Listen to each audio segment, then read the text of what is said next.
Hello and welcome to the Least Haunted Podcast, a place where science, skepticism, humor, and anthropology meet to discuss all things spooky, haunting, supernatural, and sometimes just the plain ridiculous. I'm your host, Cody Franks, and joining me as almost always is famously, fantastically friendly, fabulously frenetic. Oh, they put not frenetic, sorry. Frantic.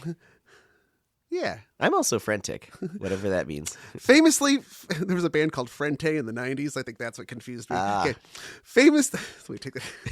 And joining me as almost always is famously, fantastically friendly, fabulously frenetic, fervently fact-finding, fundamentally flippant in a fiendishly funny fractions. God damn it. You got me this time, Ken. You got me. Okay.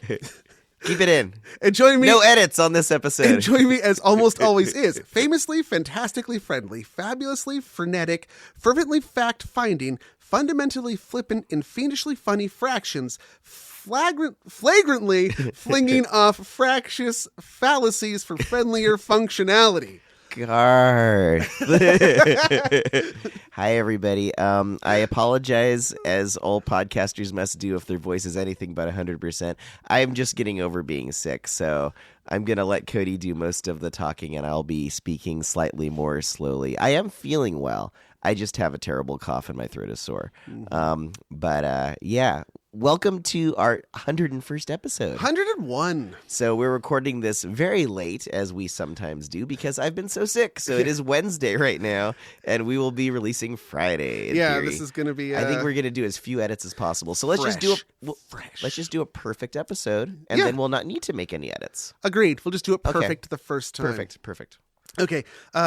We got to shout out our Discord. That's where the Garth's moniker came from. Yes, we have a Discord, y'all. That was Ken who provided that one. He's the MVP of these, and I just said I wanted an F, and so he delivered. And then also Patreon. We have a Patreon. Least Haunted. Patreon.com. Patreon.com/Least Haunted. Support Those are the us. things we say at the beginning. And yes, we are going to do an episode now about I don't know what. I'm coming in completely dark on this one. Oh. Yeah, so even my Garth's Corner is not related. Although I think I know a way that it actually is. I realized something. Of course. Okay. So, right. Today's topic is often labeled as a cryptid. But after we talk about it, you'll see that the term does not apply in more ways than one. So let's talk about the Flatwoods Monster, a.k.a. the Braxton County Monster, a.k.a. the Phantom of Flatwoods, a.k.a. the 3 meters alien, or Braxy, if you're nasty.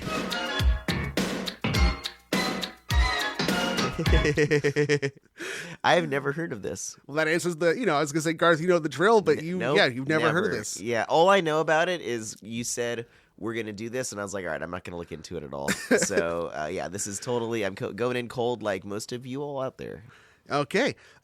Hey, guess what? 101 episodes, and we get to ride the backwards carousel of time. Oh, yes! That's I right. wish I could shout and whoop with laughter, but the excitement's in here. You can see it on my face. Yes. After being so hesitant for so long, I'm the one that decided. Let's do it. All right, let's get on. On. Maybe I can go back to a time when my throat feels better. Is that how that works? I don't think so. Okay, so we're getting on. That's the sound of us getting no on. But. No but.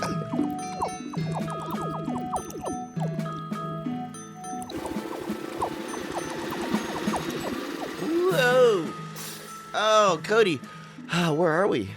September 12th, 1952. Oh. Braxton County, West Virginia, the small rural town of Flatwoods, population 280. It's a late summer, early fall evening, and the time right now is probably just about 6 p.m. Ooh, it's nice out. Yeah, the sun is starting to dip behind the hills over there, and the temperature is beginning to drop. A low misty fog begins to develop in the hollers of the Appalachians. Ooh, I feel like I can see fireflies, maybe. Am I painting a scene for you? Yeah, no, I'm there. It's like we're there. It's as if we were there. Oh, my gosh. in a facsimile. So this is the 1950s, a time when kids were almost expected to be out playing until street lights came on, provided you live in a part of the country that has street lights. Or, at the very least, be out until it got dark and to be home for dinner. This is the case this particular evening with 3 boys. See them over there? Look at them. Oh, That's the Mays brothers. That's Freddie, age 12, and Ed, age 13. And they just finished playing football at the schoolyard with their 10-year-old neighbor, Tommy Heyer. Look at that. Look at them go.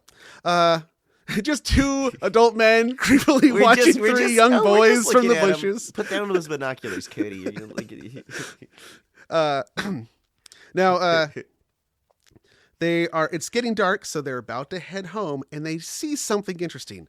Garth, if you look up right about now, you should see it too. There it goes. Oh my God, what the? A streak of light across the sky. And look, it seemingly descends to land on that hilltop over there, right on G. Bailey Fisher's farm. Oh, we better go up there and investigate.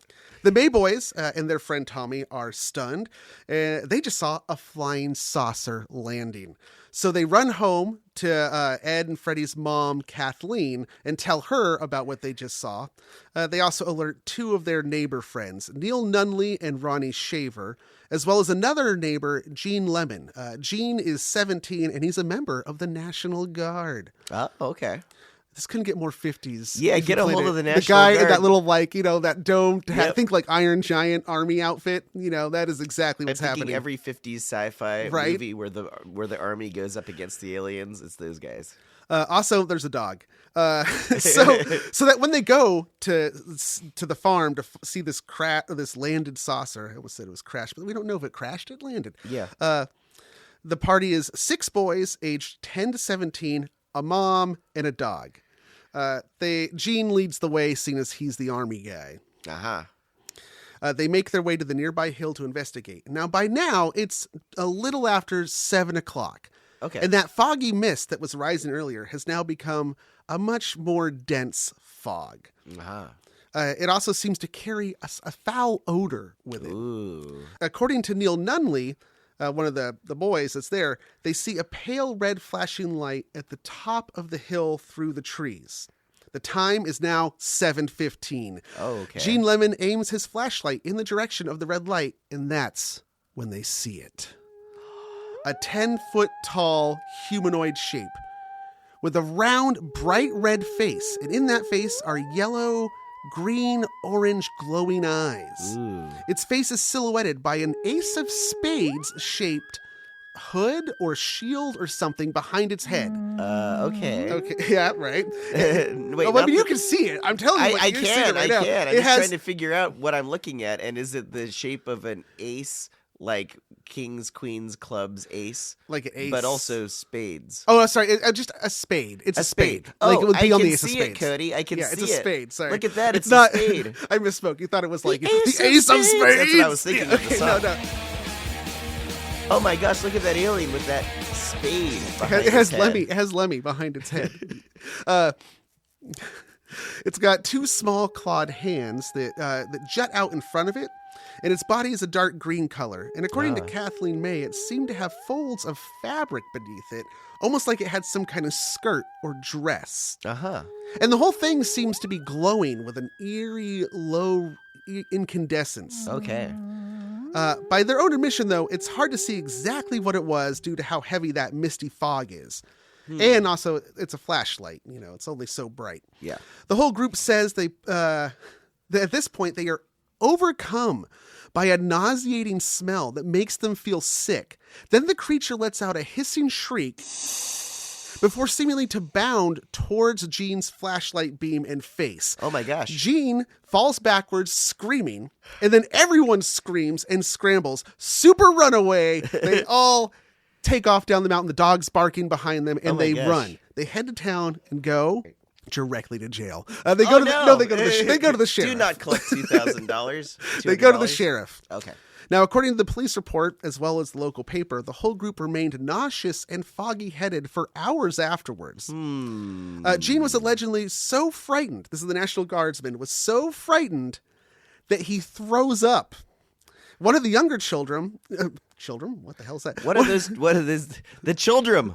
Think of the children, Cody. One of the younger children supposedly also pissed their pants. Oh, my. This detail, though, was not in the official report, and it was only attested 2 years later by a second-hand witness in the town. Like, oh, yeah, so-and-so. That boy pissed his pants. He pissed his pants. Gene recovers enough to then lead the sheriff and a deputy who are armed with shotguns back to the location of the encounter. When they get there, there's no giant humanoid, although they do report, they say that it doesn't really smell anymore. It's very ear faint, but not a strong stench. According to one report, they said they saw heat lines in the air, but I don't know what lines. Heat line. I don't know, like waves of steam. I guess so, or like a mirage where the I don't air know, shifts but and you already have wobbles. but they don't specify. It just says heat lines. It sounds like a cartoon, right? You draw heat lines, but you already have like a bunch of moisture in the air with this fog. So yeah, I guess there's some shimmeriness and wiggling going on. Okay, but otherwise, nothing was found or seen. Wow. The next day, A. Lee Stewart Jr. of the Braxton Democrat newspaper visits the location to have a look around. He's a reporter, and he hears about this. From the Braxton Democrat. It's a small county, you know, and the town, Flatwoods, is the town this is happening. It's probably like the big thing that happened that year. Yeah. It only has 280 people, I think I said, in Flatwoods, so it's a tiny little town. News travels fast. So this reporter goes to take a look around. And he claims that he finds strange skid marks in a nearby field, as well as an odd gummy deposit around these skid marks. Gross. Skid marks. Oh, that kind of skid mark. I see. Yeah. Like, so what? It was driving a truck? Right? What the hell? What's the gooey deposits?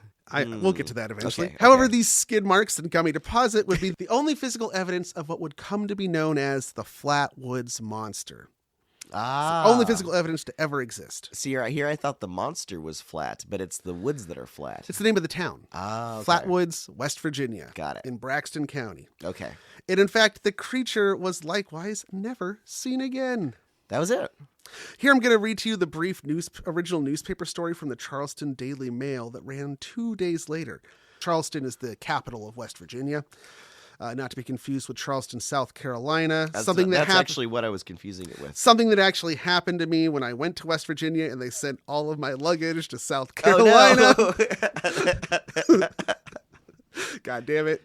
Headline: Braxton County residents faint, become ill after run-in with weird 10-foot monster.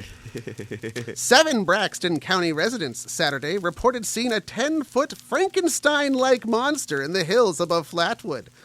They said they saw the monster Friday night when they climbed a wooded hill to investigate reports that a flying saucer had landed. Mrs. Kathleen May of Flatwood said she and 6 boys, including a 17-year-old member of the National Guard, started to search for a bright object which her 2 small sons said they had seen come down. However, state police laughed the reports off as hysteria. They said the so-called monster had grown from 7 to 17 feet in 24 hours. The National Guard member, Gene Lemon, was leading the group when he said he saw what appeared to be a pair of bright eyes in a tree. At first, he thought it was an opossum or a raccoon, but when he shone his flashlight on it, he said he saw a 10-foot monster with a blood-red face and a green body that seemed to glow. Mrs. May said Lemon let out a terrified scream and fell over backwards. She said the monster started towards them with a bounding motion. All of the party agreed that there was an overwhelming smell that burned the nostrils and made them sick. Several of the party fainted and vomited for several hours after returning to town. A. Lee Stewart, co-publisher of the Braxton County Democrat, said he and several men armed with shotguns returned with Lemon about an hour to an hour later and reported a sickening odor still present. He said there were also slight heat waves in the air. What the fuck does that mean? Quote, those people were the most scared people I've ever seen, end quote, Stewart said. Quote, people don't make up that kind of story about that quickly. End quote. Do they, though?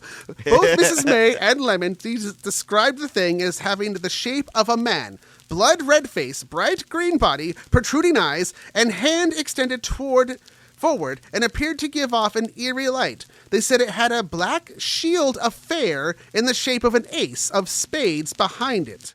They said ace of spades. Ace of spades. That's why you said it. And wore what looked like a pleated metallic skirt.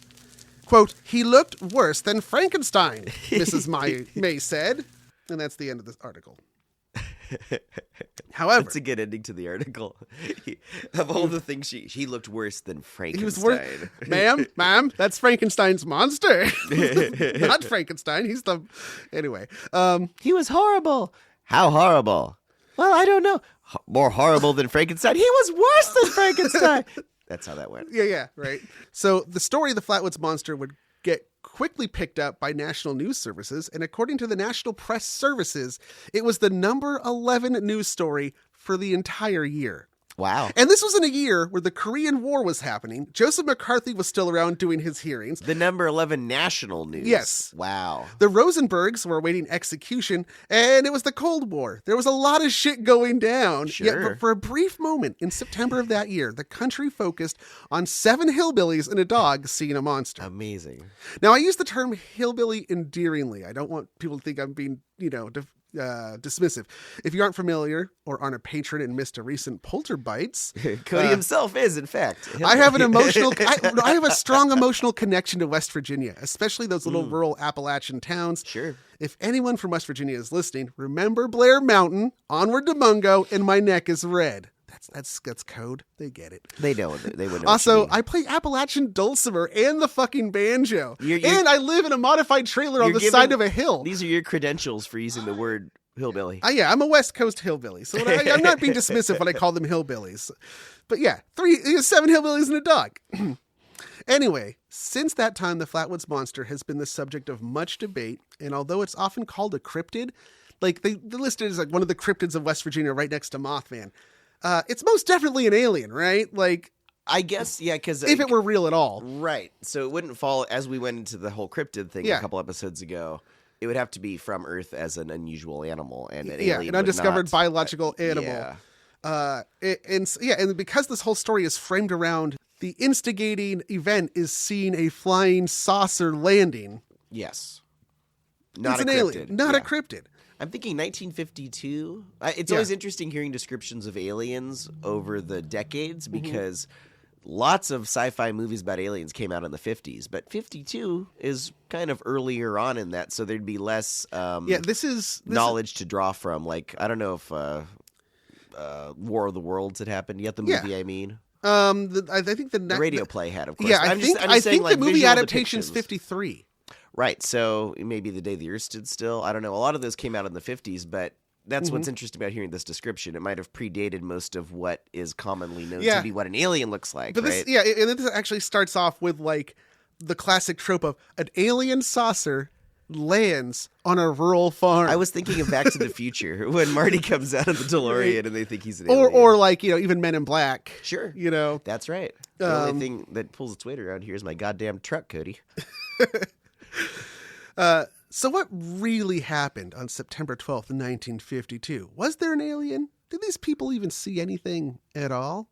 Well, I have answers. Do you? But first, dig for bones! Dig for bones! Get digging.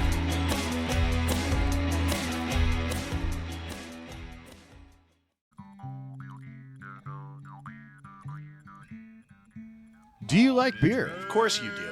Do you like good food? You better believe it. Then we have the show for you. It's the Hoppy Trails Podcast. I'm Nick. I'm Travis. And on each episode of Hoppy Trails, we invite you to come along on our journey to explore craft beverages and the foods that accompany them. Check out Hoppy Trails on hoppytrailspod.com or listen wherever you find your podcasts. Connect with us on Instagram at hoppytrailspod or reach out to hoppytrailspod@gmail.com. We would love to hear from you. Come travel the Hoppy Trails with us, and remember to always say yes to the hoppy ending. Cheers!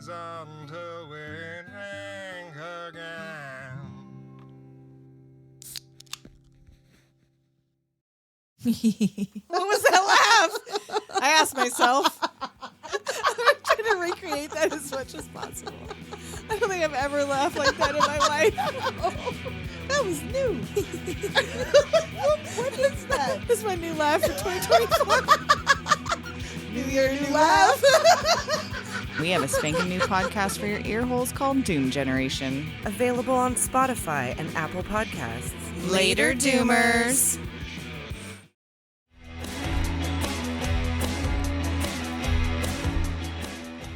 Those were some bones, weren't they? Not only some bones, they were most of them. All the bones. All the bones, in fact, you might say. But before we begin again, I just wanted to take a quick moment to do something that I said we were going to do going forward a few episodes ago, and then we kind of forgot. Oh, come on, Cody. We've never forgotten something we promised audiences in past episodes. What are you talking about? So I figured instead of doing it at the end, if I put it in the middle, then, it'll happen. Okay. And so that's our plug for Trans Lifeline. Oh, yes. Yeah, things are getting even scarier. They're still sliding into a dystopic fascist future. And so for all of our friends and family who happen to be trans or even just part of the LGBTQ community, it's getting dangerous. There's like legislation and bills being passed and rights being stripped away. And so it's just, it can be a very scary and anxiety filled time for people in that situation. And so if you are a member of the trans community and you need someone to talk to about this, translifeline.org. Okay, that's how they go there, and then they can talk to people through that. Yeah, Okay. and it's the boards are other trans people, so it's somebody nice. who can relate That's to you. good, yeah. The website has a cool little quick escape that you can just hit escape and it closes the tab. Oh, so if you're somewhere where somebody might be right behind you, you could turn it off. Yeah, Good, and good. if you're in the USA, you can call 877-565-8860. Also, I wanted to stress that we are not endorsed by Trans Lifeline. You just found out about it and thought you'd share. This is just Yeah. a public service announcement to our friends out there that, hey, if you need someone to talk to, there's somebody to do it and there's help out there, and it's the Trans Lifeline. Good to So know, man. reach out. Now we're going to get back to talking about the real monsters, not real- Republicans and their fucking fascist state, We're talking about the 3-meter tall fella. Yes. He goes by many names. The Flatwoods Monster. Yes. And now back to the Flatwoods Monster mystery, already in progress. So what was it? What happened? Yes, Cody, that's what we're wondering. That's what everybody wants to know. What was the smell? Oh, that comes up. So first, cultural context of the times. Okay. Like I said, in 1952, you've got the Red Scare is happening. Right. It's the Cold War. The Korean War is happening. It's the fear of Russians and nukes. And it actually occurred to me last night as I was thinking about this, why the 1950s in particular were a time when alien science fiction really became a big thing, right? It's always the aliens from space. Right. And part of it is we have the space race. But yes, why do we have the space race though? Right. And that's the Cold War. The Cold War against the communists. It's the idea of the aliens, something that is so foreign to us that is going to invade. We were afraid the Russians were going to invade. And also, the threat of nuclear destruction was very real. And if it did happen, it was going to come from above. That's true too. So you're looking up, and there's also the new powers are Russia and the U.S. and the U.S. has never been invaded. No. So by Pearl the Harbor, Canadians, and then all of the people War of that are 1812. Americans. Sure, but never that badly. Yeah. So it's kind of like that kind of threat from above. Yeah, sure. I can see And that. also, they're developing new aircraft that's being spotted, but it's all top secret hush hush. So people can't say it was a weather balloon that crashed at Roswell. Uh-huh. And it's, we haven't done a Roswell episode, but it's no, it was part of a secret government program. They were sending high altitude balloons to listen for atomic blasts from Russia. They But were when trying that to is hear the found, tests. They can't explain what it really is. You can't tip your hand to let people know that you have this capability. So there's a lot of cover-ups. They're very much real, but it's almost like the government the idea is they're covering up aliens. No, they want you to think it's aliens because that's distracting you from the real thing. Misdirection. It's misdirection. In fact, in April of 1952, Life magazine, which no longer exists, but at the time was It was a big deal. Big deal. You kids don't even know. It was Life, Time, and Saturday Evening Post. That was the three big... The juggernauts that of... everybody had in their home. Everybody read these. So in April 1952, what's that, 7 or so months before the Flatwoods Monster incident, they run an article. The title of the article is, "We have visitors from space." Wow. Okay. And here's a quote from that article. Quote, "The Air Force is now ready to concede that many saucer and fireball sightings still defy explanation." End quote. This sounds very much like what we've been hearing lately. Yeah. Their little byline, the summary byline said, quote, "Life offers some scientific evidence that there is a real case for interplanetary saucers." End quote. Saucers. Okay. Saucers. So that is, that's That's been around for a few months at this point. Yes. By September. Okay. Apparently, according to Life, the Air Force is saying, it's almost like they're having hearings now about unidentified Right. flying objects, right? Yeah. Is it Like some now in kind of like 2024. subterfuge to cover up something else? Maybe distract people from, Oh, that's interesting. I don't know, fascism in Well- this case today. And wasn't there a thing about? Oh, now we're getting off topic. I don't want to have to cut stuff. We'll streamline things. Yeah. Well, there was. Wasn't there some kind of a weather balloon from China last year? Oh, there was another one that just happened like last week, dude. It Okay, I happened was thinking again. about that. Yeah. Yeah. Okay. Lots of stuff's going on. It does feel very 50s-ish. Also, these real days. quick, the least of all about these aliens in the 50s. Yeah. Well, it's always like the Martians, right? Well, they do come from the Red Planet, communists, red. Oh, you're right. Yeah. Ooh, Yeah. good one. Mm-hmm. Yep. Okay, so now let's go back. We're going to start at the beginning of the story again. Oh, okay. Back on September 12th, 1952. All right. Well, let's get back in the backwards carousel time again. we're Then, just I guess. going to rewind the tape. Oh, okay. Okay, so Oh, here we are. let's start with that UFO sighting. Oh, yeah. Garth, any guesses to what that could have been? A meteor. Well, a meteorite. Well, let's see. It's a meteor and a meteorite when it lands, when it's in the air. Shooting star How does or it go? meteor, whichever name you like. Yeah. The moment it comes down to Earth, it becomes a meteorite. Very good. So a meteor, when it's falling, and a meteorite is what? Once it enters when the once it lands. enters the atmosphere, it's a meteorite. What about when it lands? Then that's also a meteorite. Oh, I thought it was when it landed. It was different. I should know this. Yeah, you're the expert, not me. I'm just quoting the They Might Be Giants on. song for children. Hold on. Okay, so a meteoroid is the rock when it's still in space. And so that's when it's like traveling Okay. around, hasn't hit. Meteors Is in are the when it atmosphere. enters the atmosphere And then it's a and meteorite burns at the up. end. Meteorite is what survives the trip Got it. through the atmosphere and hits the ground. So you got three things: meteoroid, Meteorite. meteor falling, Yeah. meteorite is what's landed. Got it. Cool. Okay, that's pretty straightforward. Okay, so it's a meteor, right? Yep. That same night, in 3 states, Maryland, Virginia, and West Virginia, kind of moving in an east to west direction. Ah. And around that same time that the boys saw that streak of light, witnesses reported seeing a meteor. There you go. Now, they weren't tracking such things at the time. I mean, we don't even have, Sputnik hasn't even happened yet. So it's not like they're actively like looking for meteors. But astronomers and witnesses kind of corroborate this. And it's pretty well known that there was a it has meteor. been seen, or Yeah. and it was seen in a wide-ranging area. set of places, Yeah. which means it was quite high up. Yes, very Okay. high up. To be able to see it But- from different states. But it landed right. Maybe it did. It was an illusion, Michael. So sometimes they land. Yeah. Well, in like this when Bart case- discovers a comet, a little bit did land, although that was a comet, not a meteor. Yeah. But usually they break up in the Yeah. atmosphere. Occasionally, if they're big enough, something will land and. But you know. but in this case, no. Let's talk about this. It's perspective. Let's talk about the Appalachian Hills of West Virginia and Okay. Flatwoods. Okay. It's a little valley in these narrow hills. Or it's kind of they're I imagine it's pretty flat because it is called Flatwoods. flat woods. It's a flat point surrounded by hills. Oh, okay. We've talked before about the difficulty in gauging size and distance of objects in the sky. Add to that it's a dark sky. Yep. Like you said, the fact that it was seen so far means it had to be very high up. Yeah. And it never landed near them at all if it did come down. What happened was it disappeared beyond a hilltop. That hilltop corresponded to the location of G. Bailey Fisher's farm. From their perspective. From their Yeah, perspective, I see. that's where it ends. And this also ties to that red blinking light. The blinking red light. Remember back to episode 28, the Brown Mountain Lights. I do remember that episode.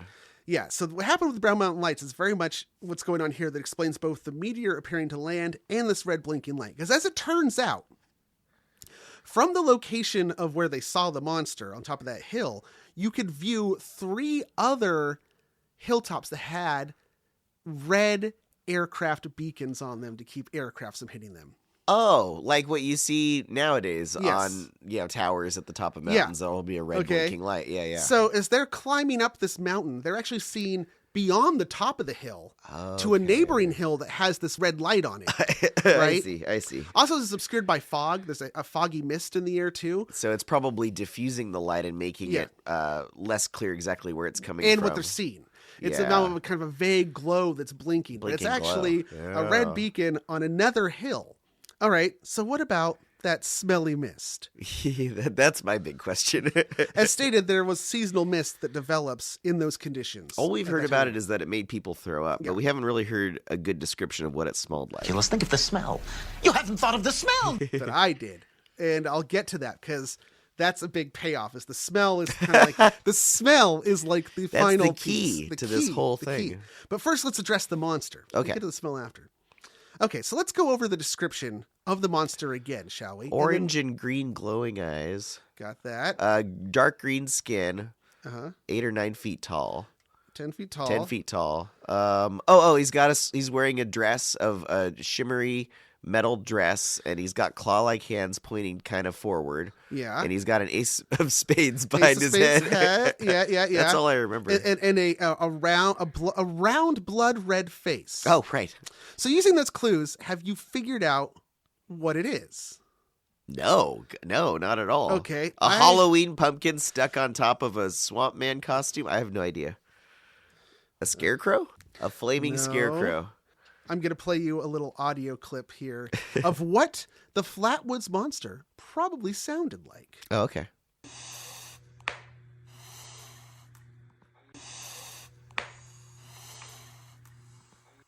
Is he doing lines? Okay, so you still haven't figured that out. It sounds like it's something sweeping, maybe? Okay, I'm going to show you right now Is an he artist's rendering. Machine? I'm going to send you right now. A street sweeper. He's a street sweeper. I'm going to send you an artist's rendering that was done. It was a sketch that was made from the description from Eugene Lemon and Kathleen May. Okay. All right. I like this sketch. What the hell is this? It's a train. It's a steam locomotive seen from the front. Okay, no. With arms. Now I'm going to send you. I'm going to show. You're giving me all these clues. I have no fucking idea what I'm this going to is. send you my reproduction. Keep Okay. in mind, I don't have the art skills that you do or Photoshop. So you drew a version of this? I created with my limited skills a version of this that hopefully will solve the mystery for you. Here we go. I feel like I'm being fed. Okay. I'm really proud of this. Oh. It's an owl. You did some good Photoshop in here. So it's an owl flapping his owl wings frantically, standing on a stump. He's not flapping his wings. Is it a turkey owl? It's a turkey and an owl. What you were seeing What are all these feathers I'm seeing? Okay, it's a here we giant go. headdress. So, just like with the other famous Green Men sighting that was the Kelly Hopkinsville Goblin encounter, episode 16, Little Green Pulsars, which happens 3 years after this, it was a misidentification of an owl. So this theory This happens a lot. This theory actually arose pretty quickly after the incident. Well, and the claws of the owl's legs are like the little arms. Yeah.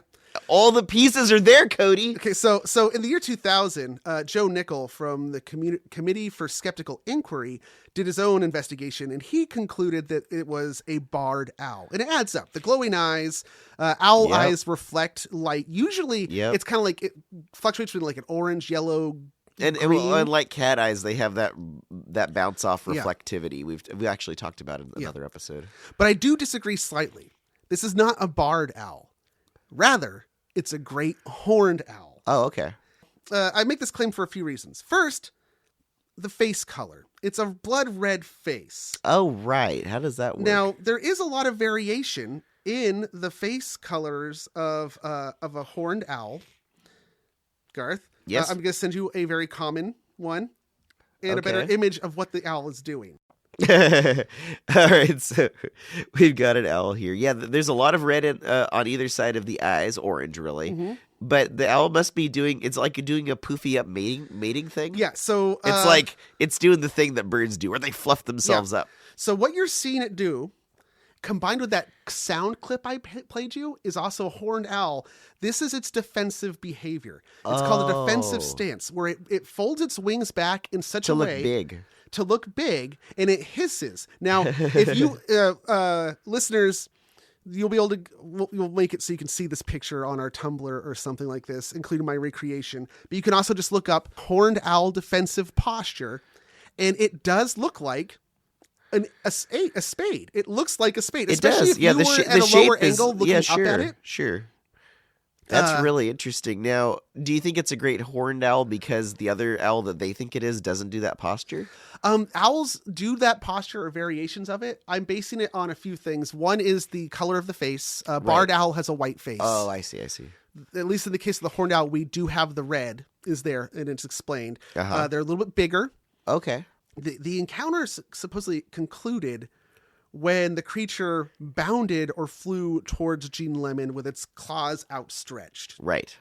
And seemingly silently when it did. They said it silently bounded, right? I think owls can fly pretty silently. Owls are noteworthy because they do fly silently. Their wings do not make flapping noises. Right. Also, when they're in the attack, they stretch their claws out in front of them. Oh, yeah. Right?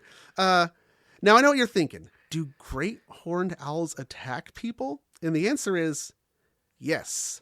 They are listed as one of the top 10 most dangerous birds in North America. It is suggested that you never go hiking while wearing a coonskin cap because from above, there have been instances where they just go down and get the raccoon and they'll scalp you.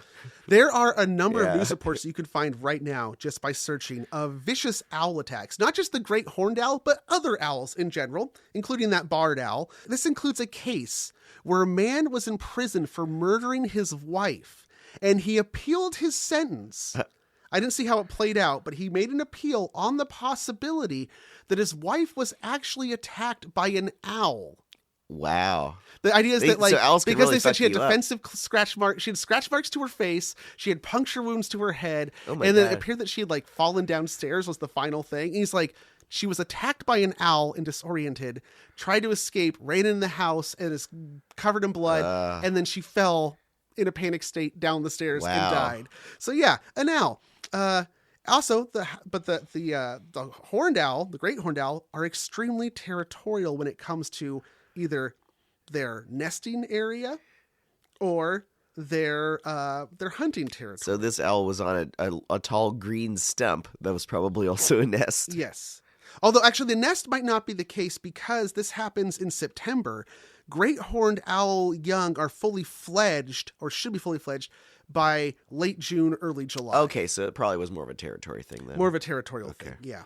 So this might have been a great horned owl defending its hunting territory, or even a recent kill. The smell. Yes, and finally. now we've come to the smell that ties this all together. There was a foul smell in the mist around where the creature was encountered, described as a pungent smell. They said it was pungent and it made them feel ill. Well, now I'm thinking maybe it's a dead animal. Hey, Garth. Yes? Can you guess what one of the great horned owl's primary prey is? And it's noteworthy because they are one of the only predators that actually goes after this prey. Skunk? The striped skunk. No way, really? The horned owl is one of the only natural predators of striped skunks. I didn't think skunks had any predators. The great horned owl doesn't care about the smell. And there's a lot of debate on why. They don't fully understand. They must not have a sense of smell. The consensus seems to be at this point that the olfactory system of the great horned owl is not developed enough or equipped to register the stench of the skunk. The consensus is it doesn't have any senses of smell. It's claimed that sometimes horned owls can be detected by the stench of skunk spray that they are covered in, because they get covered in when they're hunting the skunks. Most noteworthy, they say usually around their claws. I saw one account of somebody, a naturalist, claiming that they had thought they were alerted to the presence of an owl that flew overhead because they could smell the smell of a skunk, not from below, but from above. And when they looked up, they saw the owl fly over, because you can't hear them. You got to see them, or smell them. That is fascinating. I'd never heard that about great horned owls. Now let's talk real quick about the smell of a skunk. I'm sure that many of those who are listening, if you are from North America, you've smelled a dead skunk while driving down a highway. Oh, sure. Oh, one question before you get into that. Yeah. Is it all owls that can't smell skunks, or just great horned owls? Just the great horned owl. That's actually a very good reason to think it was a great horned owl. Not only what it looked like, but that particular quality.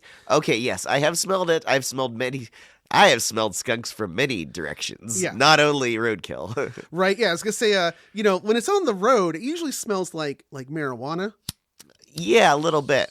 But that's because it's faded. Now, have you ever been at ground zero for a skunk blast? Yeah, I don't know if I've told this story on the podcast. I think I have. It might have been in a Polterbites, but no, I was sprayed in the shins by a young skunk. So I Full blast. felt the liquid hit my legs because I was wearing shorts.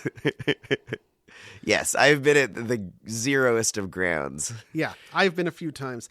It's quite a pungent and nauseating odor. It'll clear sinuses like that. It's amazing. Yeah, what they said about it burning their noses. Yeah. Oh yeah. To quote my wife Allison, this last summer when our dog got sprayed on the front patio, quote, "It was reality altering."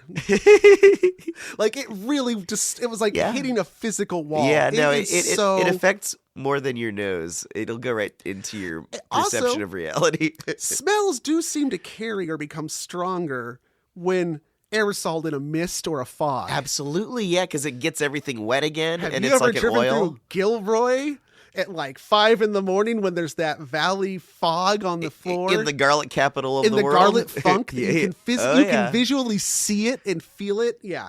Yeah, So, it goes from funkiness. smelling like garlic to smelling like propane almost. It's so, for That sure. is kind of what skunk does smell, have a kind of propane smell. A little bit. Well, I think they use garlic in propane to make it smell Yeah. because propane doesn't actually have a smell you until they wouldn't- put it in, so you so that wouldn't it's detect a link. so Yeah. it's a warning. Yeah. So what we have here is this.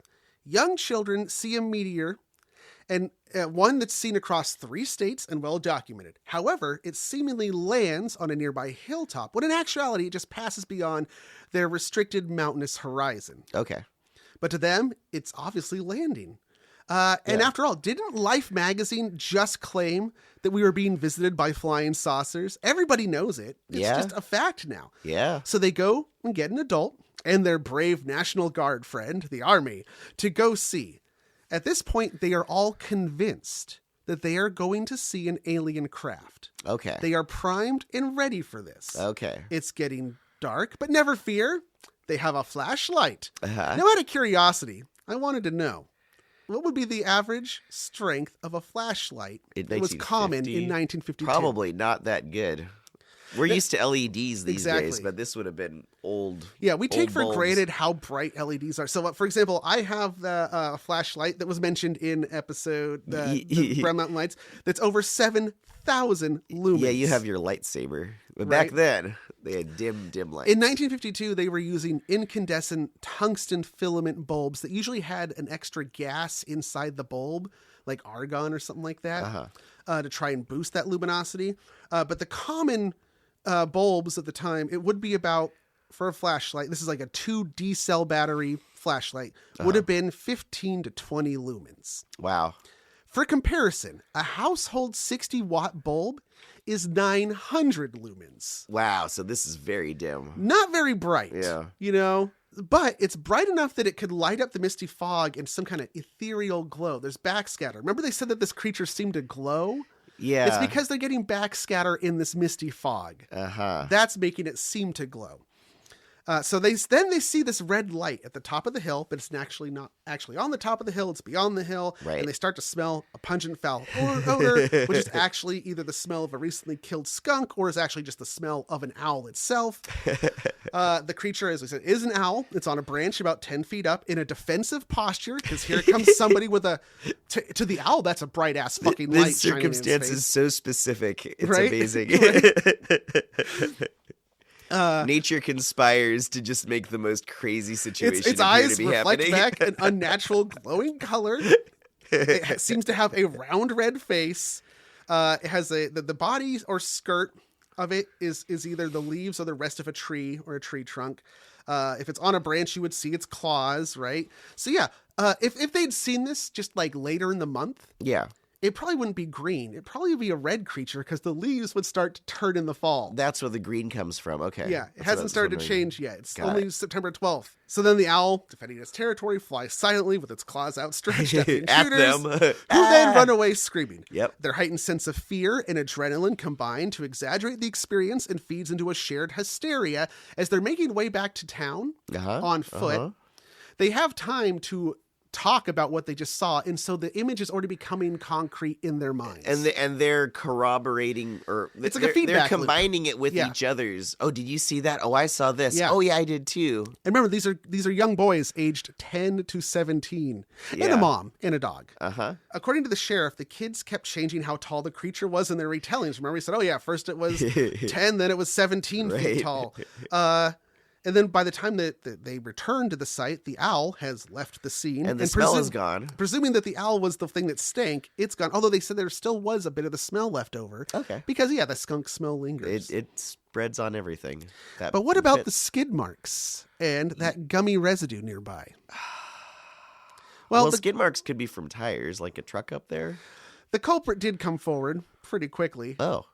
Yeah, a local. It was a local who heard about all the excitement and decided that he wanted to go look for this creature himself. Oh, and that's why the skid marks are seen later. Yeah, so he drives up later that night in his 1947 Chevy pickup through this muddy fieldy area on the farm, looking for the monster. His truck, he admits, actually had a real nasty oil leak. And The leaked globules. Oh, okay. And so the gummy substance gummies. was just grimy truck lubricant. Wow. So in the end, not a cryptid, certainly not an alien. It's an owl, and you know, just an owl, a skunk, skid marks, and lube. Yeah. And I made the pirate fog. ship out of this squirrel and a slice of cheese. It's very Scooby-Doo. Amazing. Wow. Now the maze, however, still maintained that what they saw was not an owl, but it's been 72 years. And the men are both in their late 80s. Although at the time of writing this, as far as I know, they're still alive. Oh, okay. But here we go. Would you admit that you and your friends were scared so bad by an owl that one of you puked and another pissed themselves? No, I don't think I would. I would in fact go along with the story. And It's a good story. But in the end, as the song goes, it doesn't really matter. In Braxton County, the Flatwoods Monster is their claim to fame in the same way that, Point Pleasant has the Mothman. So, although today, Flatwoods only has a population of 260, so it's still They just haven't as small, changed at all. right? In the Wow. county seat of Sutton, they erected 5 large wooden chairs, all built in the shape and likeness of the monster, and they're placed around town. If you collect pictures of you sitting in all 5 and present the proof at the city hall, you receive free Braxy stickers. That's cool. So it's a tourist thing now. There's also a Flatwoods Monster Museum in Sutton. There's no festival as far as I know, but still not bad for a one-time appearance. I wonder what all is in the museum. Yeah. How do you Tchotchkes. pad that to make a whole museum? I think they have a piece of the tree. Oh, okay. Because in the story, it's like the monster supposedly stepped out from behind a tree. Here's part of the tree. Here's part of the Oh, tree, okay. which All is actually the tree that the owl was on. They have all the sketches people did Yeah, of it. yeah. Okay. Indeed, the Flatwoods Monster encounter has become such a well-known event in the world of ufology that its ripples in the world spread out so much farther than you could have ever guessed. Oh. Which brings us to a new segment. Ooh. Welcome to the Unexpected Zone.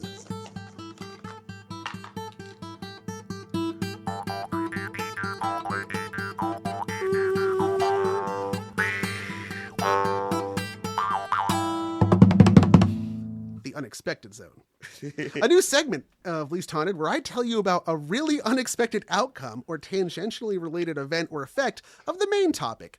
Something that'll make you say, well, that was unexpected. Okay, so that's got to be what at the end of this thing, I better be saying, well, that was unexpected. Okay. That was unexpected. And for this inaugural Unexpected Zone, we need to go to Japan. Okay. Bet you were expecting Japan. I wasn't. That was unexpected. Beginning in the late 1980s and continuing up to the present, the Flatwoods Monster has had a bizarre and almost omnipresent presence in Japanese video games, manga, and anime. Really? And the reason for this has to do with the history of science fiction in Japan, Japan's own mythology, and actual real-world historical events. Wow, okay. Yeah, this is all very unexpected. So this was something that I noticed this a few times randomly on my own while playing video games growing up. But until recently, I had no idea just how widespread it was. Turns out the Flatwood Monster shows up as a monster or character design in a lot of Japanese video games and pop culture. Wow. Okay. There's a pretty in-depth YouTube video by a creator named Hazel. I think they go by Hazel Videos on YouTube, where she sets out to document as many occurrences of the Flatwoods Monster in Japanese video games as she can. As well as address some of the most noteworthy. And she I think her list at the time she released the video was like 46 instances that she had documented. Wow. Just in video games of the Flatwoods Monster. Wow. I watched most of the video. I jumped around. I don't think she ever got to the reason why. And that's what I wanted to know was, but why? Yeah. But why? It started in the late 80s, so something about this story must have traveled over the Pacific. Now, the two instances of the video games that stood out to me the most, because they are the two that I actually experienced firsthand. First is a very obscure arcade game from 1991 called Tumble Pop. I heard something about you playing a game for this episode on the Discord a few days ago. I was like, well, I still don't know what this show's about. I didn't bring it with me because I forgot to, but a few years ago for Christmas, Dr. Tim King gave me a little tabletop arcade cabinet that came preloaded with a bunch of games. I think there's like 50 games that were all released by a Japanese company known as Data East. And Data East, they were mainly a pinball manufacturer, but then they started making arcade games. And usually if there was ever a movie tie-in video game in an arcade, Data East got the contract to make it. Oh, wow. If you go back and watch the sequel to RoboCop 2, there's a scene where he busts up a drug deal or a drug den in an arcade. All the games in that arcade are Data East because Data East got a contract to make a RoboCop game. But I digress. Got it. They were scratching each other's backs with that one. Either way, this little arcade had this game, Tumble Pop. Now, Tumble Pop is what I would call a Bubble Bobble clone. Now, Bubble Bobble, of course. We're going down. So Bubble Bobble was a Namco title from the mid-'80s where you play as two little dragons on a little side-scroller maze or obstacle course. Is it like Pac-Man-y? No, it's more like the original Mario Brothers before it was Super Mario Brothers. It was like them side-scrolling and you competed against each other or cooperatively to eliminate all the Goombas. That's how it started. So in Bubble Bobble, you're these little dragons and you blow bubbles out of your mouth that trap your enemies. There's enemies. And then you have to then pop the bubble. And then that releases a little like power up or a little treasure. And the object is to clear all the enemies in this little maze situation to progress. Okay. That gets cloned into Tumble Pop. So Bubble Bobble, then Tumble Pop. Yes. Okay. Tumble Pop is you play as two little Ghostbusters in jumpsuits or speed suits, to those who know.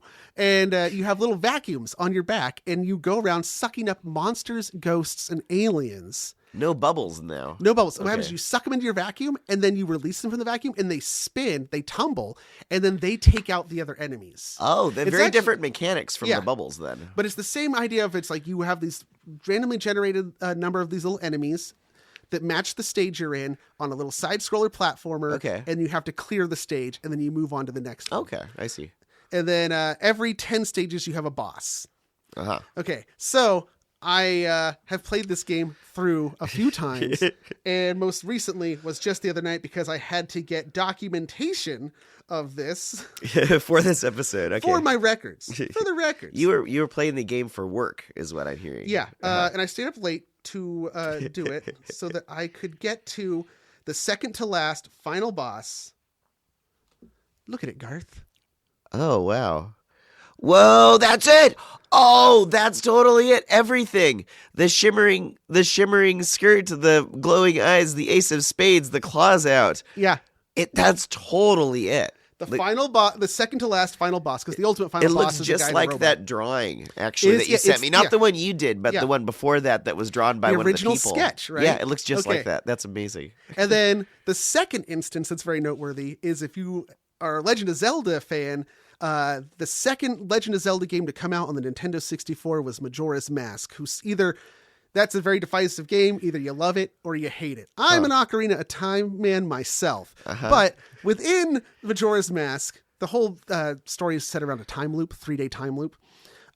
There's a farm with cows on it, and there's a little girl on the farm, and she tells you about how every like so many nights, like on the third night, that is invaded by ghosts. She calls them ghosts.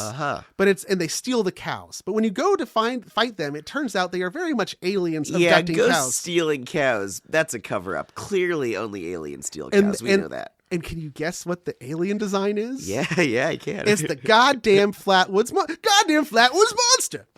Wow. Yeah. Well, I have to tell you, Cody, this whole digression into these Japanese artistries has been very unexpected. Oh, it's not even over yet. Oh, my gosh. This is just the surface. This is just what got me interested. This is my crazy board. Okay, so... It's all connected, man. Okay, so, but why? Why are they in these video games? Right, yeah, we still haven't answered... To understand that... where it came from. Oh, yeah, why is it like an alien that was seen one time in the 1950s in West Virginia? 30 years later, on the other side of the earth. Well, to understand how Braxy became a secretly popular thing in Japan, we can start with Japanese mythology. Okay. Now, we spoke in one of the Garth Moon hoax episodes. I can't remember if it was the first one or the second one. It might have been part 1 when I talked about the man on the moon. Oh, okay. I don't remember. No. It was the second one was Man on the Moon. The first one was why the moon's made out of cheese. So we talked about the Tale of the Bamboo Cutter, which is a 10th century story about a mythical moon princess. Also was the inspiration for Sailor Moon. Oh, yeah. And a group of immortal beings that live on the moon and travel in space faring palanquins. Sounds a lot like aliens and flying saucers. Yeah, okay, a little sci-fi to me, right? Later, in the 19th century, there's the tale of Utsurobune, which is the hollow boat. This is a story that is brought up by modern ufologists they're like, this is the Japanese talking about encountering a UFO. Oh, okay. And the story is that on the coast, or on the eastern coast of Japan, in what is now modern day Hitachi, a strange vessel washed ashore in possibly 1803. Now, this story is repeated in 6 different accounts from different sources at different points in the early 19th century. But as near as one researcher could figure out by trying to combine them all, it most likely was 1803. A boat washes up that appears to be made out of lacquered wood, and it is in a bizarre shape where it looks like 2 rice bowls stacked on top of each other. Almost like a saucer. Oh, yeah. And it washes up, and inside is a very beautiful woman. She's holding a box that's like, she won't let anybody get to it. And she doesn't speak Japanese. She has red hair with white highlights. Oh, okay. They said the boat has strange writing that no one's ever seen before. And they like they copy down what the writing supposedly looks like in these like manuscripts. And it's all like based around triangles and lines through triangles. Very crop circle looking. Yeah. So not Latin script. Yeah. No. Okay. So she can't speak their language. And so at this time in Japan, they're isolationist. Right. What'd they do to her? They put her back in the boat and set her back adrift. Just pushed her back out to sea. Like, yeah, nope, move on. Damn. But the implications being that, like, oh, it's a UFO, right? Right. But really, it's... That poor woman. She finally washes up on shore, and they're like, isolationist, sorry, and they push her back out into the ocean. However, the story of a woman or a person washing up on the shore of Japan in a boat is not unique to this one story of the hollow boat.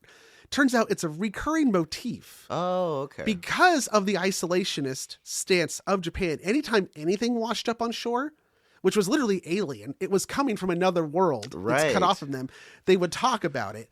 But also there was this thing that happened when you'd have families that would gain nobility. They become noble families. They need to legitimize why they're noble. They would create this story of, one of my ancestors was a noble in mainland Asia, and they were swept away and washed ashore in a boat and came to Japan. So I have noble ancestry. They just arrived by chance on a boat. Oh, so there's this other like layer of like this narrative of the cultural narrative of boats coming ashore. But either way, I bring this up to make the point, because you're like, what does this have to do with the Flatwoods Monster? Well, nothing yet. Yeah, a lady in a flying saucer nothing yet, doesn't quite sound like... But stick with me. Okay. Now I'm just trying to illustrate that within Japanese folklore, there's a tradition of visitors from somewhere else arriving in a strange vessel. I would argue that the nature of Japanese culture, particularly Shinto, allows for there to be more wiggle room with accepting fantastical things as a part of everyday life. Oh, okay. I mean, there's a yokai for everything you can think of. Oh, right? yeah, the yokai. Yeah. So I'm just trying to say that there's already a cultural acceptance of these stories of strange visitors. Okay. So when aliens start visiting in the 20th century, it's just like, of course, right? Oh, interesting. Okay. But this also means that by the time what we call science fiction, by Western definitions, reaches Japan, it becomes popular quickly. It's readily just adopted. Like, of course, they know how this kind of story They works. know the story. They already know the script in a certain way. And this begins in the early 20th century, first with the works of Jules Verne are translated into Japanese. And actually sparks what arguably is the first Japanese science fiction novel. Wow. Is about a secret submarine traveling the world. This appears, I think, in 1916. And it's very clearly inspired by the Nautilus. The Nautilus, yeah. Wow. Okay. So, but this it inspires native Japanese writers to begin writing their own science fiction, and this in turn leads to a few specialized magazines. By the late 1940s and the 50s, you have a handful of actual science fiction magazines, which were not anything new to the Western world. I mean, pulp science magazines going back. I mean, H.P. Lovecraft stuff was coming out in Strange Tales. Yeah. So this is a thing for a long time in the West. Yeah, it's been going for a while in the West, but now it's starting to catch on in Japan. Now, also in the 1950s, many people might not be aware of this, Japan was under American occupation as part of the Reconstruction after World War II.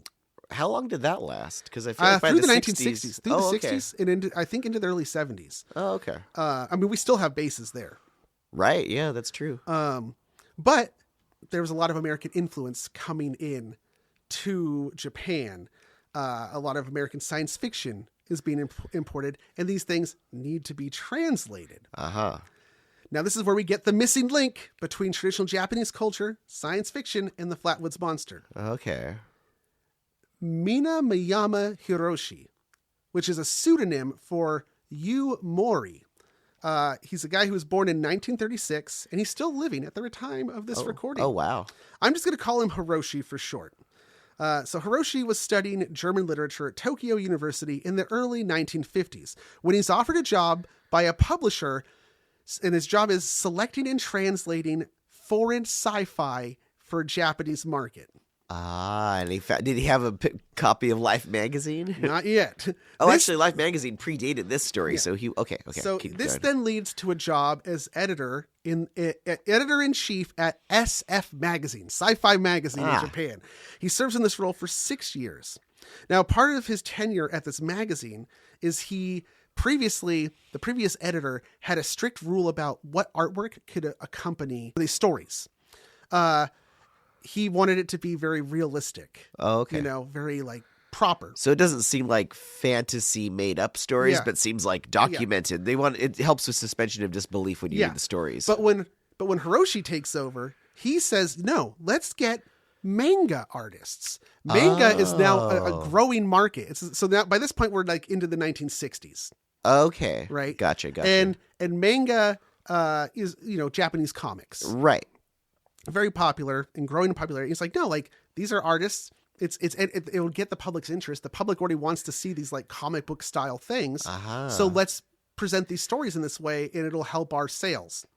And by doing so, he actually opens the door for many early manga artists who would then later go on to be influential in the field. Wow. He also helped many young Japanese sci-fi writers get their start here. So it's by fusing these two art forms together, hey, let's combine these two, and it excites both. Yes. And so a lot styles. of later anime and manga and what we consider Japanese pop culture that is this kind of sci-fi fantasy blending with art form right. gets its start here. Wow. Oh, that's fascinating. Right? And they're also adapting already existing Japanese stories and mythology into these sci-fi things. For example, so like, it's let's a say, like, combination of Yeah. stories from the West being translated and then their own. yeah, two that pop to mind right away is there was a comic book called Urusei Yatsura, which was about aliens who challenge Earth to a race or a game of tag, and then they lose, and it ends up being a big romance story and sci-fi comedy, but it's based around the Oni, or Japanese demons, but they then take that Japanese demon skin and then slap it onto aliens. Oh, okay. Right? Or you get, for example, Dragon Ball Z is about an alien race called the Saiyans, but the story originated as a Japanese retelling of the Chinese story Journey to the West about the Monkey King. Oh, wow. Right? So it's the ancient folklore with a sci-fi twist. Wow. So they're already doing this thing. Now, in 1974, two things happen. First is that in Japan, two young boys report an encounter with a space alien, and it gains national attention and kicks off a mini UFO craze in Japan. Uh-huh. They already have, like, they never stopped being into aliens starting with the 1950s. Like, that whole era of Godzilla films, I think that might be the Showa era. Correct me if I'm wrong, listeners.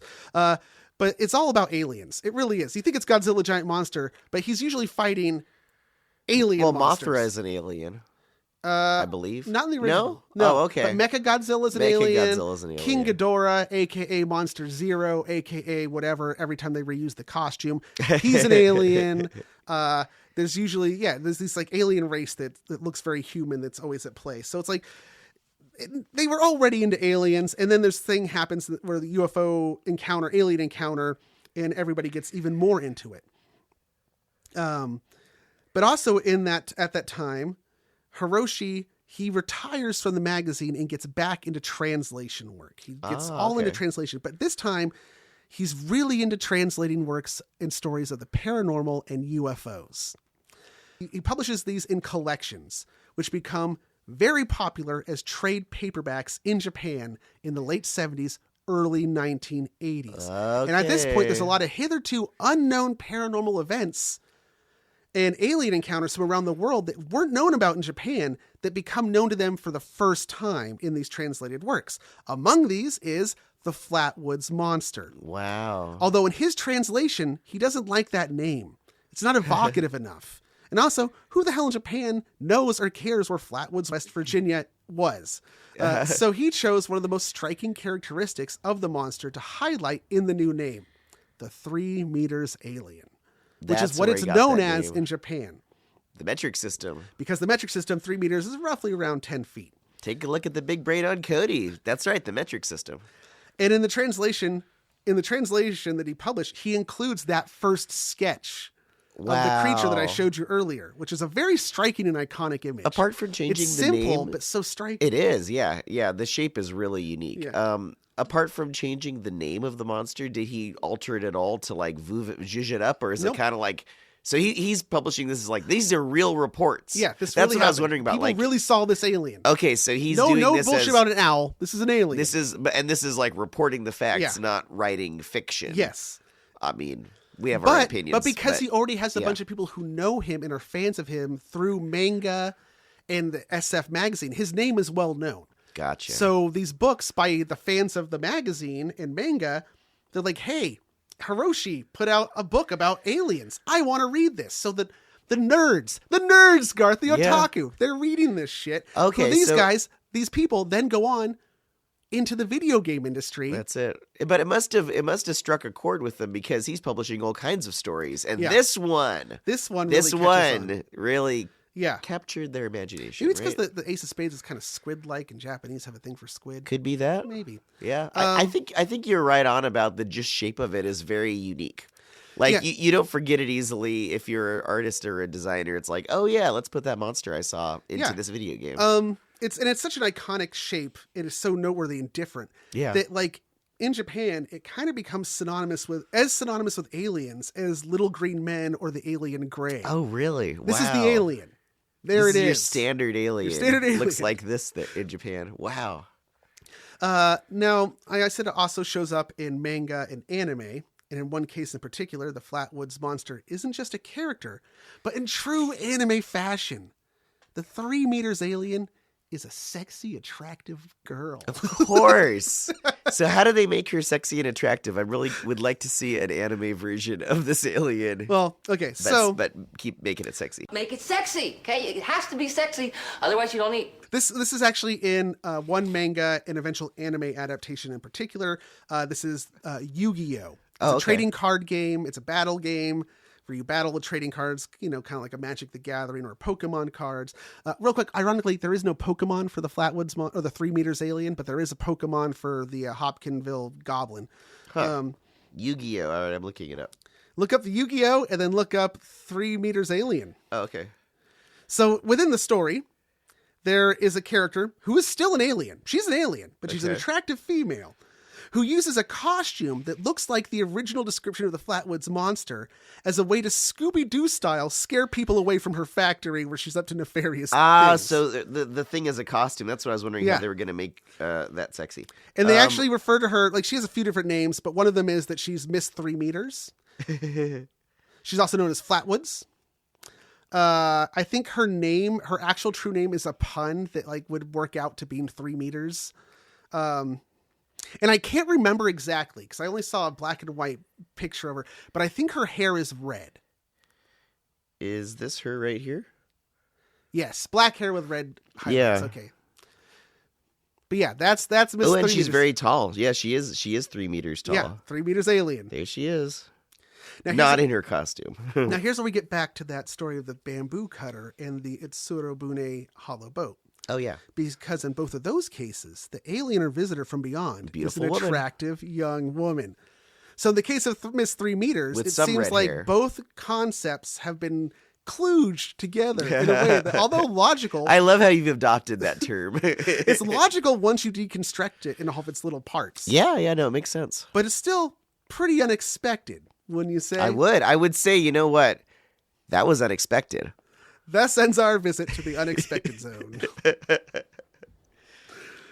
Nice. Wow, man. Yeah. Well, you know what? Even though my throat is so hoarse, I think I could do a short Garth's Corner if you're down. Yeah? All right.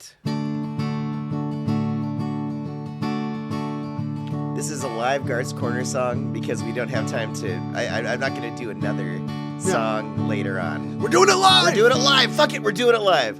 So, as you know, this is more of a spoken word song because I cannot sing with my throat the way it is. So, Cody, you grew up with a Dalmatian. Yeah. I grew up with a Dalmatian, and this is episode 101. So I thought I'd do an episode about flatworms. So this is a Garth's Corner about flatworms because I knew nothing about what... Is this because this was Flatwoods? Yeah. The word flat? Yeah. So Got it. So, boy, flatworms are fucking interesting, man. I had no idea. This is like actually going to be a really fascinating Garth's Corner, everybody. So, they come in many, many shapes. I always think of the guys in M.C. Escher painting, or M.C. Escher lithographs, I should say. Oh, yeah. Those little guys with the kind of hammerhead heads and little cross eyes. Those are called planarians, but those are one of many kinds. And don't the planarian head shape, doesn't it kind of resemble Ace of Spades? It does, actually. Like the Flatwoods Monster. It There you does. go. I was actually thinking the Flatwoods Monster, the general shape of it reminds me of the head of the aliens in Independence Day, too. That kind of... That might have been another inspiration. I wonder, yeah. So, most of them, about 80%, are parasitic of these flatworms. They have bilateral symmetry. They actually are possibly the oldest living ancestor of all of us that have bilateral symmetry, which is to say we have a right and left side that are mirrors of each other. They don't have a skeleton. They don't have a circulatory system. They don't have a respiratory system. But they do have nervous system. And they have a brain, and a lot of them have little proto-eyes. So they range in sizes from anywhere from 1 inch to 50 feet. Wait, 50-foot flatworm? Well, I think in the flatworm, it's like, what are those ones that get into your body? Tapeworms? I think those are a type of flatworm. Oh, God. Yeah. So I'm gonna talk. Tapeworm. I'm gonna talk mostly about planarians here, because I don't know if you went to the same high school as me as a freshman, but then you were in a different program later, I believe. I went to the Gulag. Yeah, you went to the Gulag. So I don't know if you ever took biology, but we got to play with planarians, and one of the things that you do is you take a scalpel and you cut them in half. And they split. and they grow. Not only do they grow new bodies if you cut the head off, they'll grow new heads if you cut the body off. So every time you cut them in half, you get two planarians. You get two different planarians, but you can make a hydra if you cut them halfway down the middle. In fact, you can cut them halfway up the back and get two-tailed ones. They'll just keep growing the parts that were cut. Wow. So you can like make new combinations. Why of don't them. we utilize this to grow back limbs? Well, there's researching this, and that's what I'm about to start talking about. Okay. So they regenerate amazingly. There was a video I saw where the scientists cut it into 4 different parts. So head, top of the body. I mean, it's just a worm shape, but it's not segmented. It's just one thing. So it looks kind of like an eel. And they're only an inch long. These are very small If guys. they have a nervous system, do they feel pain? That's what I was wondering. Because the nervous system is like... I know, yeah. So anyway, I don't know. I like to think they're so. I like to think they're so small that they can't, but that doesn't necessarily make any sense, actually. So yeah, they cut this guy into 4 parts, and 3 weeks later, they got 4 planarians. So not only cutting in half, you can segment them even more, and it shows how they regenerate. Their regeneration seems to work with stem cells, and they regenerate in a way that you would call local regeneration, because there's no brain orchestrating the regeneration. It's like an emergent organization. So the cells know what part of the body they're near. So if they suddenly find themselves as segmented off, they're like, oh, I'm toward the head part of the body. I'm going to start working on new eyes. Because these guys have little cross eyes. And yeah, after a few days, you can see little eyes emerge. And a couple weeks later, the full head's back. So, like, for instance, how do you generate an eye from scratch? They have done tests on these where they cut off like portions of the head to see what comes back. And they don't have it all worked out exactly. Because, you know, you think, well, planarian's kind of the same cellularly from back to front. There's not a lot of complexity, so it just builds more of itself. That's easy enough. But, like, how would you build an eye or even know what side of the body you were on to make the eye? Yeah. So if they cut it in different ways, you could actually get 3-eyed planarians if you cut it just right, because the local cells think that they're missing an eye on the other side, even if they aren't, if you cut it the right way. So it's kind of complicated, but yeah, you can actually, if you cut them just right, you can get multiple eyes on each side. Just playing with planarians. Yeah. But they're doing this with the idea that, like, hey, these things regenerate. I mean, the science is still very new, but, like, one day maybe we can figure out how to have more complex life be able to regenerate. Well, I mean, like, I will put a link. Some amphibians do. Yeah, well, and like, you know, lizards grow tails. Yeah. There's a lot of examples of this in nature, but none to this extent. This is crazy. So I will put a link to the video in our I'll give it to you and we can put it in the Tumblr because it's really interesting. I also found a video. I was going to talk about this for the whole Garth's Corner, but then I got into the planarian thing. It's David Attenborough narrates it, and we'll put a link. And it's a Persian carpet flatworm. They swim underground. They're beautiful, iridescent. They swim by kind of like undulating themselves, and they're all both sexes, and they have spiky penises, and they have a penis that has 2 prongs, and they duke it out and they fence. And so when they find one another, each one tries to inseminate the other before the other can inseminate them. Wow. So they try to like poke each other, and whichever pokes first gets it in, and then the loser has to like bear the offspring. Huh.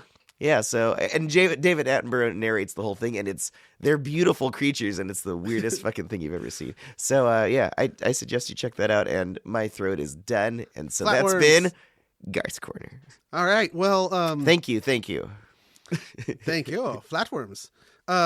Before we wrap up, we got fan mail. We got an email. We did. Yeah, we got an email. Oh, okay. This actually came in like the day before our 100th episode aired, so we'd already recorded, so I couldn't squeeze it in.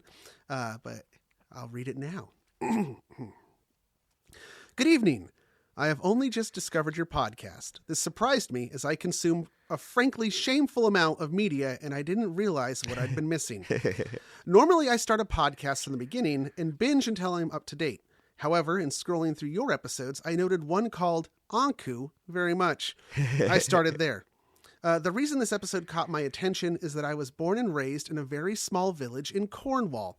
I was born in 1986, so not far into the distant past. However, when I was young, the nearest phone wasn't in the house. It was in the phone box at the end of the road. That kind of village. Oh, wow. I was born in 86. We're the samesies. Did you have a phone down the street, though? No, but we had to have a party line where we had 3 houses on the property on the same phone line. In your lifetime? Yes. You guys had a party? Oh, really? Yes, I didn't. really I'd heard about those from It exists. decades in the past. Yeah. That's crazy. Okay. So I wanted to use dial-up. I screwed up everyone's day. Okay, back to the letter. I have strong memories of my grandmother and her mother talking about the Yonku. Not in a fearful cross yourself because evil is coming kind of way. They spoke of the Yonku like you and I would speak of a fox or a sparrow. Oh. These were otherwise intelligent people who accepted the Yonku as a fact of nature. They weren't scared. It didn't kill you. It just collected you and guided you when your time naturally came. Wow. Even then, it felt bizarre to me. I didn't believe in the Yonku then, and I don't now. But had I expressed this, it would have been like me saying rain wasn't wet. My Nan is still alive. The woman in my family almost always lived past 100, Wow. and she still accepts the Yonku as a fact. The stories must have had some effect on my formative mind, though. A few months ago, I was in bed. I now live in Hampshire. And there was a storm kicking off outside. It was about 0100. They have a 24-hour clock. Oh, 100. The power had gone out, and suddenly the storm just stopped. Everything outside was completely still, apart from the rhythmic squeaking. I never believed in the Yonku before, and I haven't since, but for 20 minutes on that December night, I hadn't considered that sound could be anything other than the Yonku. I went to the window and looked outside to find absolutely nothing, because Yonku don't exist. And it was probably just a loose gate or a children's swing somewhere. I have reflected since that I was probably just in a heightened state of awareness because of the storm and the sudden silence and power cut, added to no small amount of sleep deprivation. It just shocked me that my thought when I first heard the sound wasn't, that must be a gate, but an Yonku is about his work. I am unsure if you would find the above interesting. I do. Yeah, no, that's... But I yes. felt compelled to share it as you are the only podcast that have done the spirit of my cultural heritage any justice. Oh, man, that's so cool to hear. I have Wow. since listened to a lot more of your episodes, and I want to congratulate Cody. I heard him pronounce Worcestershire. What was that? Worcestershire. Worcestershire. Flawlessly. This is often used as a bit of a test for Americans, and most attempt to pronounce it logically and end up almost perfectly replicating expressive dysphagia, a sign of stroke. I wanted to thank you both for the content you put out. I am a safeguarding nurse in the UK at a time when abuse and neglect are at record highs. Oh, wow. Finding a new podcast like yours is an oasis for me. Keep up the good work. Richard Darch. Oh, my gosh. Thank you, Richard. Wow. Wow, what good work you do. That's amazing. I'm so glad that you found us. That was a really cool letter. Yeah, and then Oh my gosh, and he gave us permission to do it out. We exchanged a few more, but that was the main one. Thank you so much, Richard. It's so cool to think of us being heard so far away on the other in another land. Yeah, oh my and gosh. man, that's a weight off my shoulders because I'm always so worried that I'm not presenting cultures respectfully, or it's always nice to get feedback. Correct. Yeah, and how would we know otherwise? Yeah, so exactly. that is a very, very helpful feedback. Thank you so much, man. Yeah. Wow. All right, well then that brings us to Monster Squadron. Time to thank the Monster Squadron. Oh, Monster Squadron, are you ready to be thanked? Because ready or not, Cody's going to thank you. So our Monster Squadron Patreon producers, this is if you are supporting us at $10 a month. If you are a new member at this level, you get your that Garth's Corner song about Dalmatians and flatworms would have had your name in it. And it would have been good too. Yeah. Yeah. We put our Monster Squadron in those, but everybody's gotten theirs so far, so we're due for some new ones. Yeah, that would be nice. But for now. We have Travis Alexander, the Bi Barbarian, Rachel Krieger, Tom Dahl, Justin Duckham, Kelly Flynn, Gunnar Franks, Carla Harrington, Havelock, New Jared, Brian Lamb, TJ Levenhagen, Alicia Overton, Jordan Ramey, Blue Roan, and Tatum. Nice. That's it. They are the Monster Squadron. Thank you, Monster Squadroners. What do you call a person in a squadron? Squadrons? Squadronaries. Yeah, I remember the squad. See, I can't say Monster Squad because that's a copyrighted movie. You can't say that. I can't say Don't that. say that. I didn't say Monster Squad. They're the Monster Squadron. And I didn't really think about that when I made it. I was thinking more of like Cryptids. Maybe we have to like rename the Monster Squadron. That'd be crazy. No, it's too late now. Too late now. Well, hey, we're starting a fresh century of That's episodes. true. Yeah, we're on to the next era of the Least Haunted now. I think the time, we'll table that. The time for making changes will be at the 4th anniversary. Okay, that sounds good. Well, and really, this is in like 3 weeks. Kind of like how the year 2001 was the beginning of the next millennium, not 2000. This is the beginning of the next 100 episodes. Yeah. Starts now. Yeah. Right here, right now. Right now. And if you want to send us, some fan mail of your own, either email leasthauntedpodcast@gmail.com, or you can send us real world mail, tangible, physical paper. They could do that, but if they did, they would have to send it to a very specific place. Otherwise, we won't get it. Specific coordinates, if you will. P.O. Box 22, Redwood Estates, California, 95044.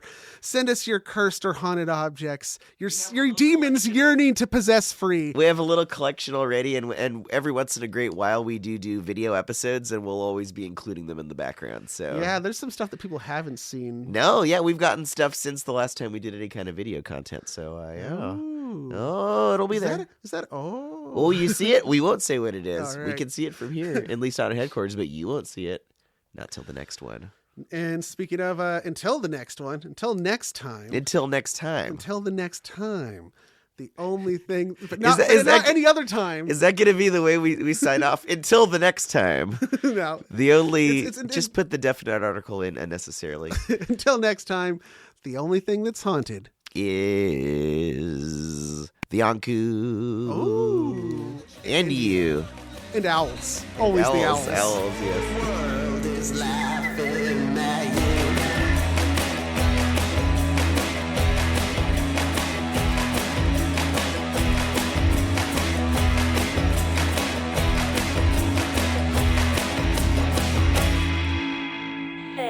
Bye.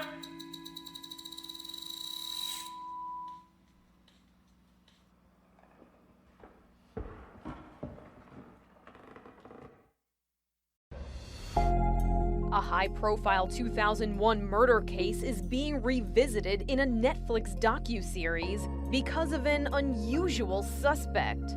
Now he's free amid defense claims that, get this, an owl did it. The Least Haunted podcast is recorded before a dead studio audience and is a presentation of Sequoidea Productions, LLC.